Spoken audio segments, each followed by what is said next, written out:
So magandang araw mga idol. Ito na nga, mainit ang balitaktakan ngayon mga idol sa daigdig ng pahayagan. Lalong-lalo na dito sa mga vloggers na umaatikabo yung talakayan. May kinalaman dito sa naglabas sang issue na may video na sumisinghot o gumagamit ng illegal substance or drugs itong ating elected president. But kung magka ganon at ilabas ito mga idol, although sabi nila hindi pa napapanahon, hindi pa hinog. So may mga sudden changes na dapat mangyari. Kasi mga idol, pag nagkaroon ng ganitong video na ang pinakamataas na elected president, elected official ng isang bansa ay magkakaroon ng ganitong video, ibig sabihin malaking dagok sa ating bansa at malaking dagok sa ating mga Pilipino, maging sa international arena mga idol. Dahil pag ganito ang mangyayari at mailabas ito sa pahayagan at maging sa media outlet at anumang pahayagan sa buong bansa at maging sa labas ng bansa mga idol, unang-unang dagok na tatamaan ay ang mga OFWs.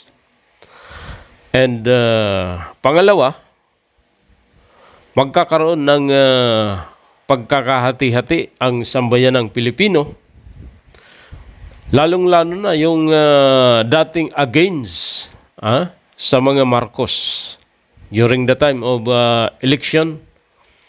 Marami yung mga naglabasang mga issue against Marcos, but now dahil nga may mga rumors na talagang sinasabi na gustong patahimikin ang media and yung mga malalaking media network, media entities, maging ang mga vloggers ay may mga na lalabasang issue na kisyo binabayaran para manahimik.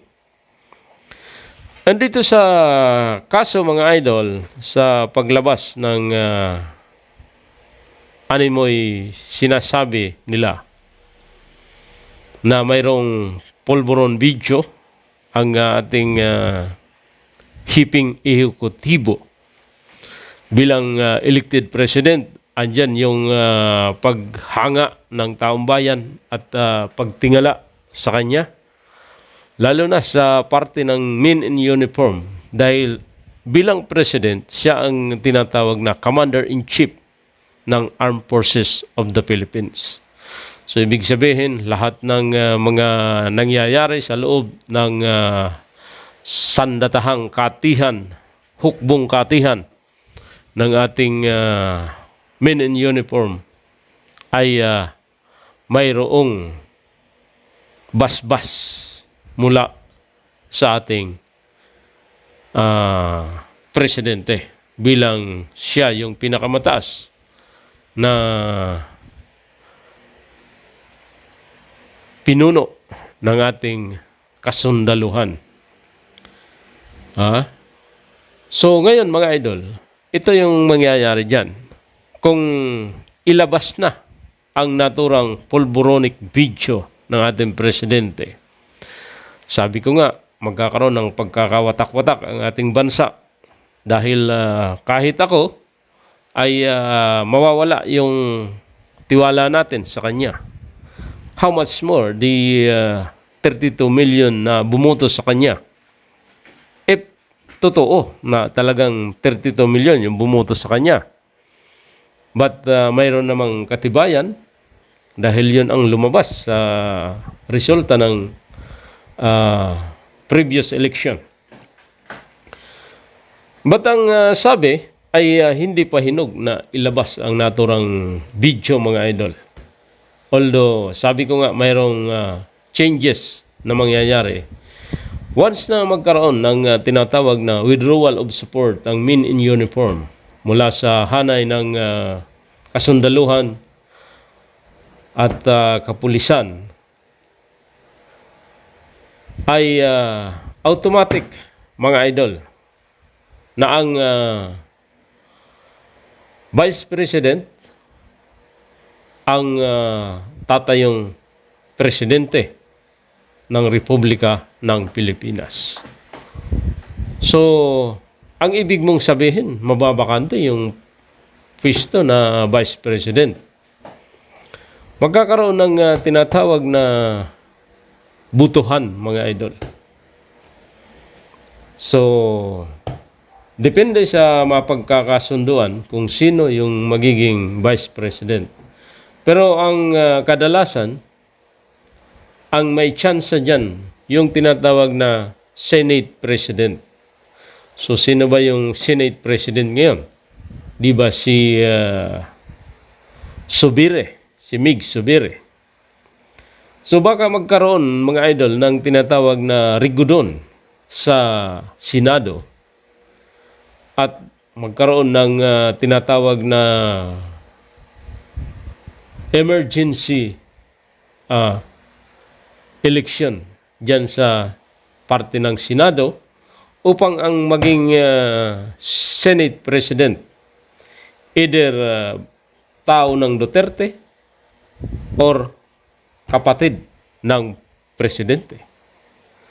So, kung hindi naman magbago, mga idol, alam na natin na ang magiging successor na Vice President ay si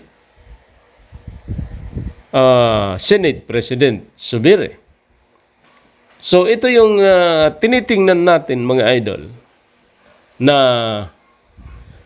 premature pa para ilabas ang naturang video. Pero, sabi nga ng na panood ko sa isang vlog, The General's Opinion, na ang naturang video ay kalat na sa men in uniform, sa mga mataas na opisyal ng pulisya at ng sandatahang lakas. Yung military. Lalo na yung mga PMAers na active at maging retired general, mga idol. So dito, tinitingnan natin yung magiging positibong epekto and negatibo sa parte ng elected president dahil siya ang involved dito. And kahit anong gawin ng kanyang asawa, kasi may rumors na siya raw ang nagpapatakbo ng Republika ng Pilipinas. It is another violation, mga idol, sapagkat siya ay walang karapatang diktahan ang kanyang asawa sapagkat she is not an elected president. So, pwede siyang kasuhan, mga idol, kung mapapatunayan. So, kung lumabas ang naturang video, mga idol, unang-una, ang Commission on Election pwedeng magpalabas o sino man sa kanila ay pwedeng magkaso laban sa kasalukuyang presidente. Sapagkat sa ating saligang batas, sa Omnibus Election Code, nakalagay dito, mga idol, na doon sa kanyang filing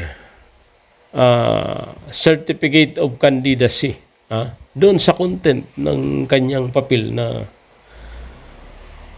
pinirmahan bilang certificate of candidacy. Nakalagay doon na he will support and defend the Constitution of the Philippines and will maintain true faith. So, ibig sabihin, hindi siya naging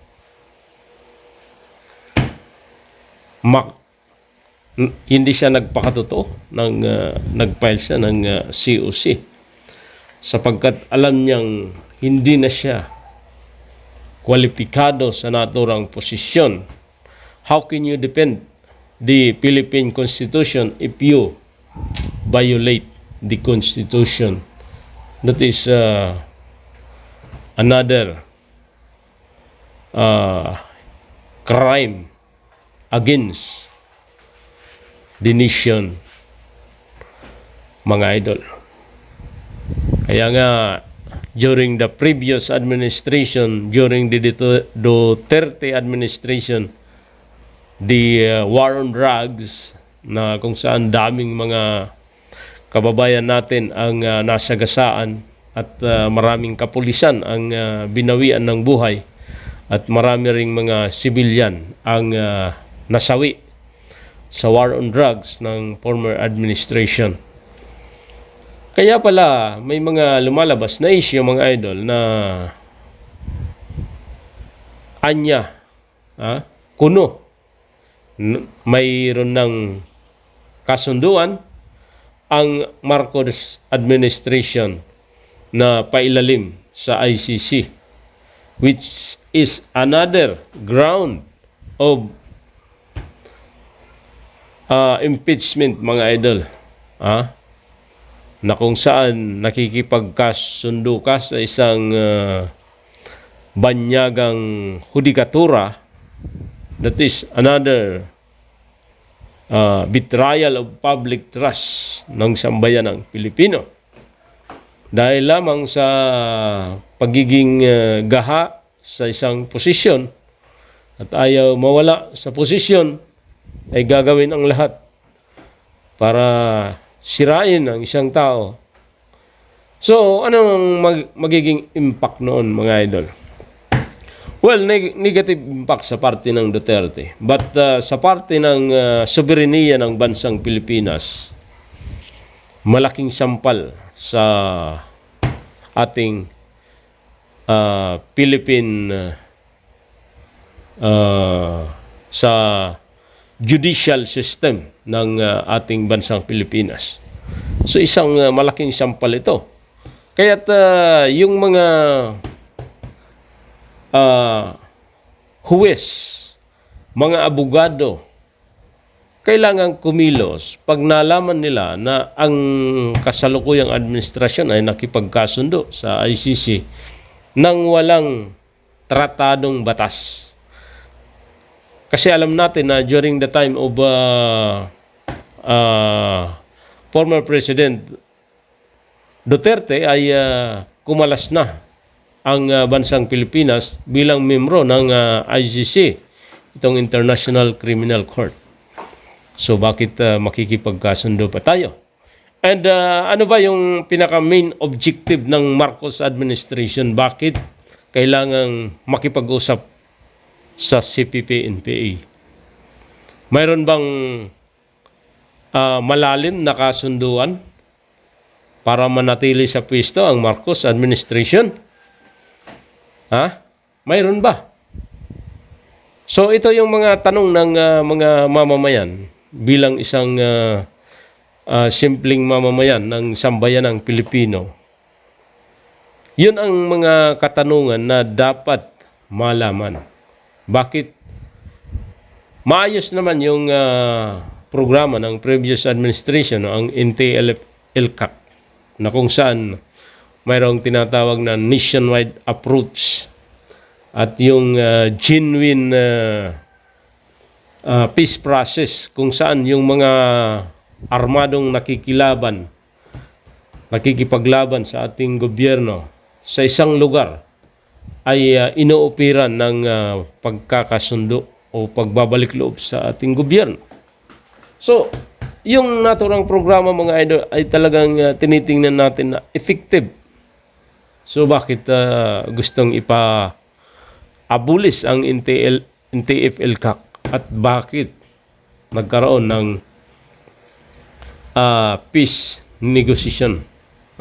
Gusto nilang ibalik yung peace talk na alam naman ng mga kasundaluhan na hindi naman magpupurso at ito'y personal na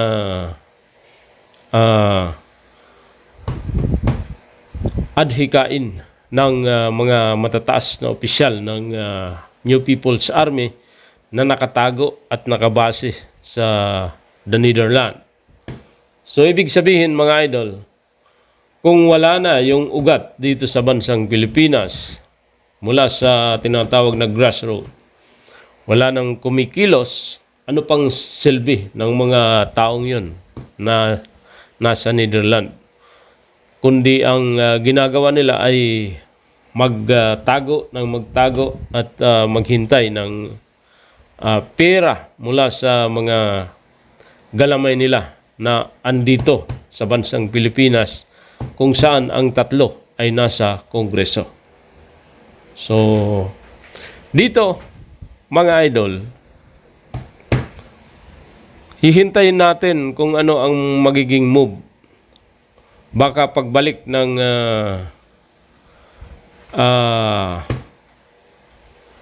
Senate ngayong taon, pagbubukas ng Senate session mga idol, magulat tayo na ang bagong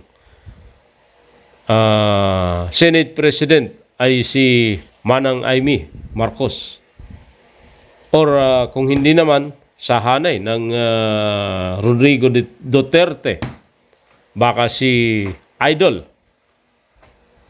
si Tol Lentino. So may mga tinitingnan natin, kung hindi naman si Alan Peter Cayetano. Sino pa?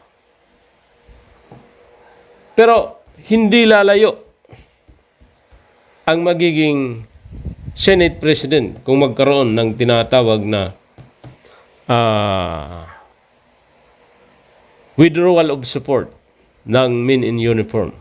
And pag nagkaroon ng withdrawal of support ng men in uniform dahil dito sa pulboronic video at sa mga move na pinakikita ng Congress na nagiging garapal sa budget, sa pera ng taong bayan, pero walang malinaw na liquidation kung saan napupunta yung pera.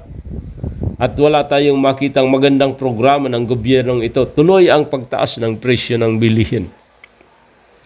Ito yung mabigat sa hanay ng mga maralitang Pilipino. Ang mga maralitang Pilipino wala yang pakialam kung ano yung kaguluhan dyan sa Senado, sa Kongreso. Ang naaapektuhan sila yung umaaray, yung pang-araw-araw na daily commodities, sapagkat ang sambayan ng Pilipino, kung wala nang isusubo sa kanilang bibig dahil sa mataas na presyo ng prime commodities, high inflation rate ng mga bilihin, mag-aalburuto ang sambayan ng Pilipino, lalo't pag makita nila na ang kanilang presidente ay isang sugapa sa pinagbabawal na gamot.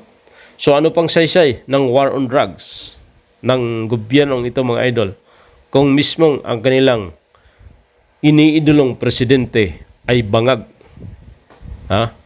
Sabi nga ng former president, former senator Nikki Cositing during the time, siguro siya that time ay 65 or 69, and Mr. Marcos 64, like that.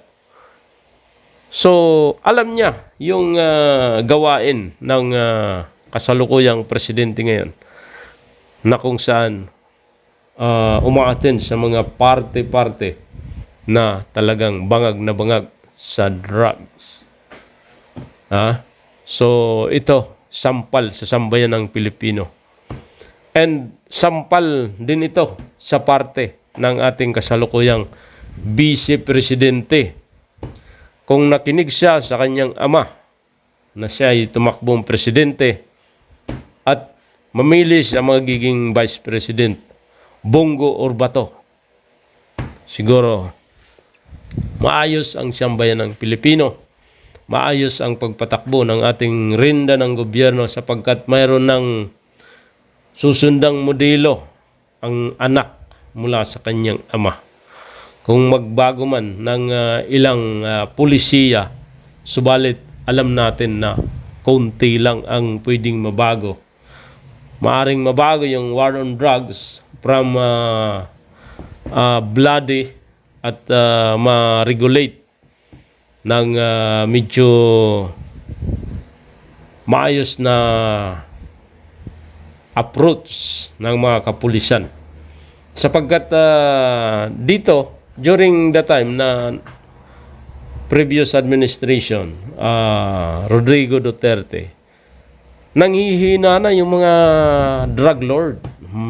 Mahina na yung kalakaran ng droga that time.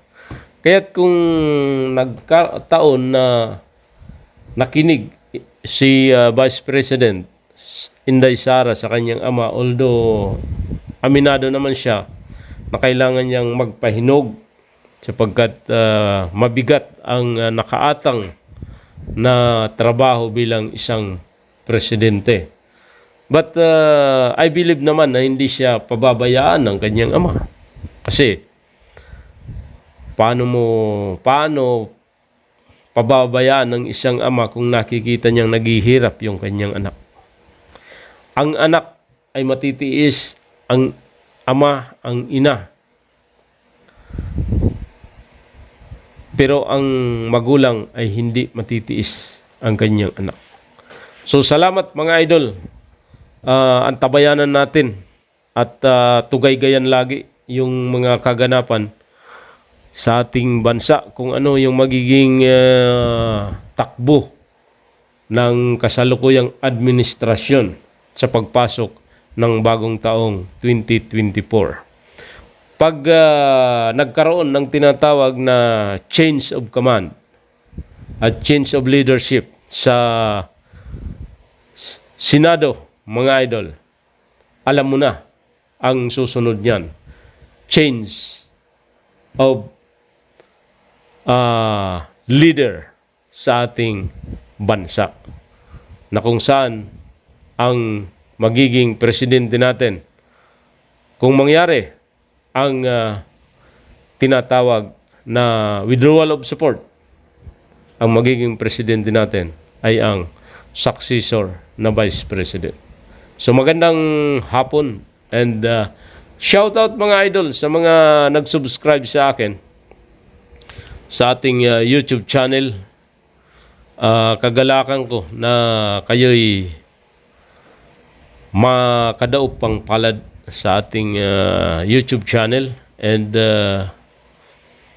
lagi po akong nakasupport sa inyo, and sabi nga, kapit bisig lang tayo na mga Pilipino upang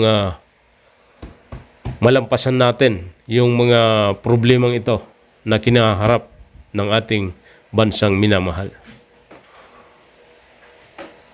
Happy New Year and salamat sa inyong lahat. Mabuhay.